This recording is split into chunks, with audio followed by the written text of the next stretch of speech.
उपासना उपासना एक ऐसा शब्द है जो उप और आसन से मिलकर बना है।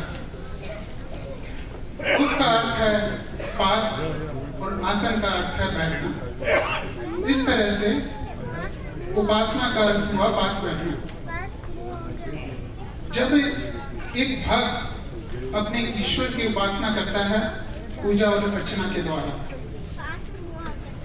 एक शिष्य अपने गुरु की उपासना करता है शिक्षा करने के लिए, और एक जिज्ञासु एक ज्ञानी की उपासना करता है अपनी ज्ञान को प्राप्त करने के लिए। तो आज हमारा हवन ग्रुप ऐसा ही एक दृश्य आपके सामने प्रस्तुत करने जा रहा है, जिसमें नन्हे मुन्ने बालक अपनी ज्ञान पिपासा को मिटाने के लिए पर्वतों की कंदराओं में बैठे हुए ऋषि मुनियों से ज्ञान प्राप्त हेतु करने जाएंगे।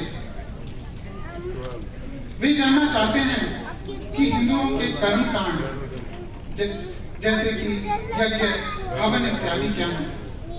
वे जानना चाहते हैं आत्मा, परमात्मा और प्रकृति के भेद को। वे जानना चाहते हैं जीवन और मृत्यु के चक्र को।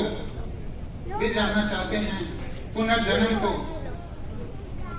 कर्म फल को, प्रारब्ध को, जिसे हम डेस्टिनी कहते हैं। मैं आशा करता हूं कि आज इस लघु नाटिका के द्वारा ये ना केवल आपका मनोरंजन करेंगे, परंतु इनकी नाटिका आपके लिए ज्ञानवर्धक भी साबित होगी। धन्यवाद।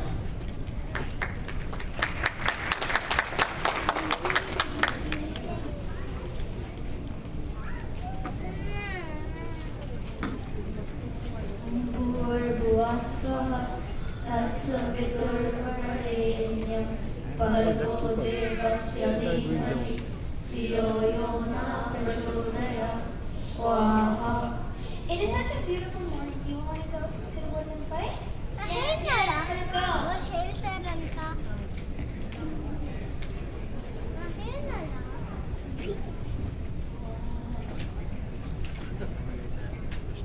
Didi, see over there. Who are those people?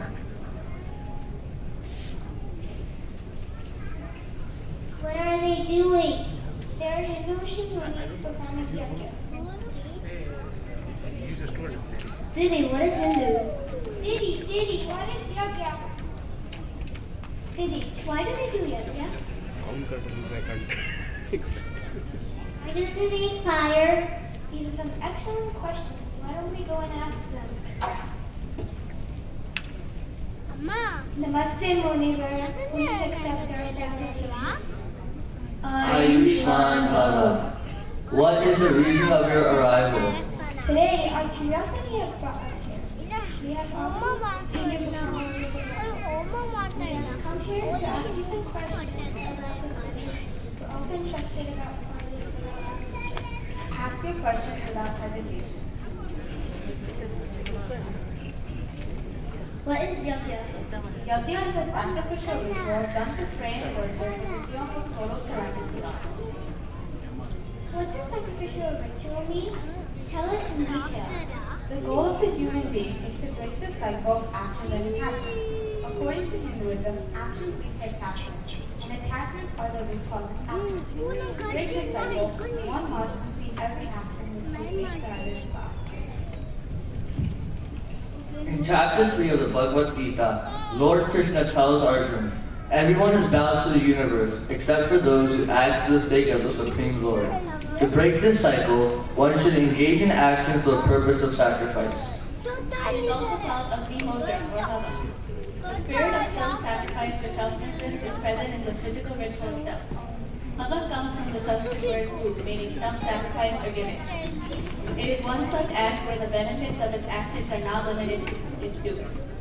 The materials such as ghee and samagri offered to the fire get converted from their macro form into micro form. Fire carries them to far places. Havan purifies the mind as well as the environment. When done with the feeling of sacrifice, it helps the doer break the cycle of action and attachment. There, just be kind to yagyas? Yes, there are 5 main yagyas called Panch Mahayagyas that should be performed regularly. They are Brahm Yagya, Aditya Yagya, Dev Yagya, Pitri Yagya, and Bali Vashudev Yagya. The first one is Brahm Yagya. It involves regular swadhyaya, which is self-study, meditation, and study of scriptures. I do Gayatri Mantra in the morning and evening. Am I doing Brahma Yagya? Yes, indeed. The second yagya is Dev Yagya, which we do in the form of Hawan. It is performed with fire, ghee, samagri, and mantras. So the ritual you are doing is Dev Yagya. Yes, the ritual words rendered Dev Yagya. The third yagya is Pitri Yagya. It is the respect and care for those who have sacrificed for our well-being. It is done by listening, respecting, and taking care of our parents and teachers. I always pay attention to what my parents and teachers say. I speak to my parents in the evening and morning. Are we doing Pitri Yagya? Yes, you are doing Pitri Yagya. Next yagya is Atithi Yagya. Atithi means guest and yagya means sacrifice. Welcoming and taking care of guests, despite the inconvenience it may cause, is doing Atithi Yagya. Atithi is treated like God. Now I understand why my parents always say Atithi Devo Bhava. Right. The fifth yagya is Balivesha Dev Yagya. It means offering food to the hapless living creatures. Every day I offer food to birds. Am I doing Bali Vasya Dev Yagya? Yes, indeed. We hope you now understand the different yagyas and their significance. Dhanyavad, believer. It really helped us. Today we have learned a great deal about one of the most significant rituals of the Hindus, Yagya. We have some more questions related to the key principles of Hinduism. With your permission, may we clarify our doubts? Yes, sure. There are several principles, but we will cover a few main ones today. They shall help you understand Hinduism. Hindus believe in a supreme power that created the universe, including all living and non-living things. He is the creator and sustainer of the universe and existed prior to the creation of the universe. Hindus call this divine conscious power by different names. Characteristics and attributes of God. Omniscient. He is all-knowing. Omnipresent. He is present everywhere and in everything. Omnipotent. He is all-powerful. No one is more powerful than him. Eternal. God has no beginning and no end. He is without beginning, anadi, and without end, anam. Om is God's universal name. So if I understand correctly, even though we think of and pray and see different names and bodies of God, there is only one single formless God. Yes, absolutely. Even we just understood there is a single God behind many names. Is it also true for scriptures? Let's first understand what scriptures are. Scriptures are the religious books that contain knowledge. They tell us what we should and should not do. They directly and indirectly guide us. Every Hindu is encouraged to read, understand, and memorize the scriptures.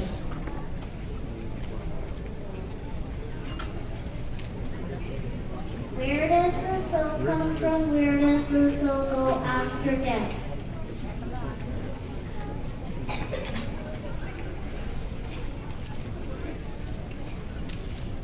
Bhagwan Sri Krishna explains the immortality of the soul in the Gita, 23rd shloka of chapter 2. Weapons cannot injure it, fire cannot burn it, it cannot be drowned in water, nor can the wind dry it.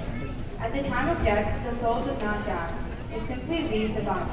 It then unites with another body, resulting in a new birth. The soul departs and unites the bodies in a cycle. This cycle is called rebirth.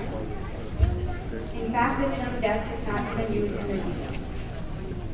Bhagwan Sri Krishna explains it in chapter 2, Shlok 22. Just as a person discards old and ragged clothes and puts on new ones, so does his body discard, so does the soul discard the old and weak body and enters a new one. Upon uniting with the matter, the soul expresses itself independently. It enjoys the fruits of its actions in its current life and future lives. It carries the impressions of its actions to its next lives. These impressions are called the sanskars. God is omniscient and just. He shows no favors or loathing. A person and their soul is given birth in accordance to the actions of their previous lives. The rebirth system is closely tied to the law of karma. What is the law of karma? Law?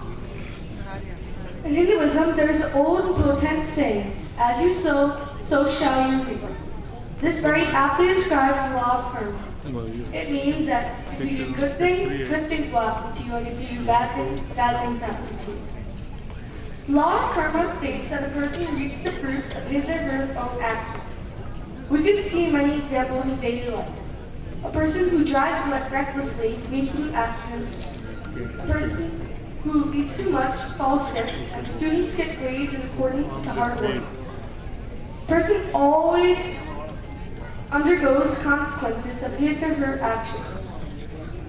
The physics law of classic mechanics says that for every action there is an equal and opposite reaction. The law of karma says that whatever we are or whatever we have achieved is a result of our own karmas. The result may not be immediate, but there is a certain cause behind everything. It may take minutes, days, hours, years, or several incarnations. Fate and law of karma. Without understanding the key principles of Hinduism, it is not easy to relate the results of actions in day-to-day life. For example, two people with about the same amount of efforts may get two vastly different results. It is easy then to lose faith in the law of karma and submit to the wrong interpretation of fate or destiny. You may hear people blaming the outcome on their bad luck or destiny without really understanding the true meaning of destiny. Do you know what luck is? Luck is a set of conditions based on prior actions. These actions may have been performed recently, long time back in the current life, or previous lives. When the fruit of previous lives are reaped in the current life, it is called destiny. A person has control over actions, but how and when the fruit of those actions are presented is decided by God. Destiny is not a random act of good or bad luck. It is the true fruit of one's own actions. While paying the consequences of prior actions, one must try their best to improve his or her future. Every person is the architect of his or her destiny. Oh, learner Vishnu, we thank you. We thank you for listening to us. We thank you for clearing our doubt. We thank you for the knowledge you share with us. Promise that not only will we use this knowledge to brighten our lives, but also make this world a better place by spreading the knowledge. आपकी सब शुभकामनाएं सत्य हो, कल्याणकारी हो, सफल हो। आयुष्मान भव, तेजस्वी भव, यशस्वी भव।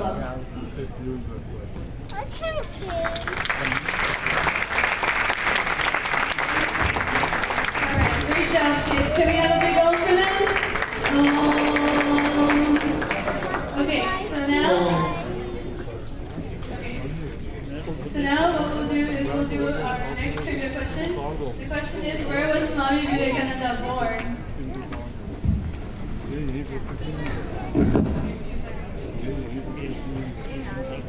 Anybody know? Okay, the place is Calcutta. Okay, so now we'll just quickly introduce the next group.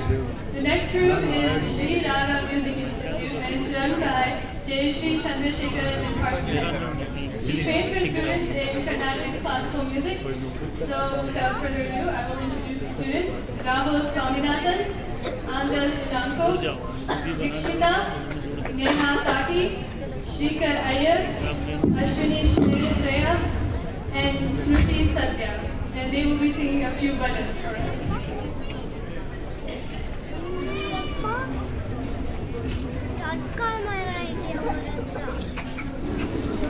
One quick announcement before we start.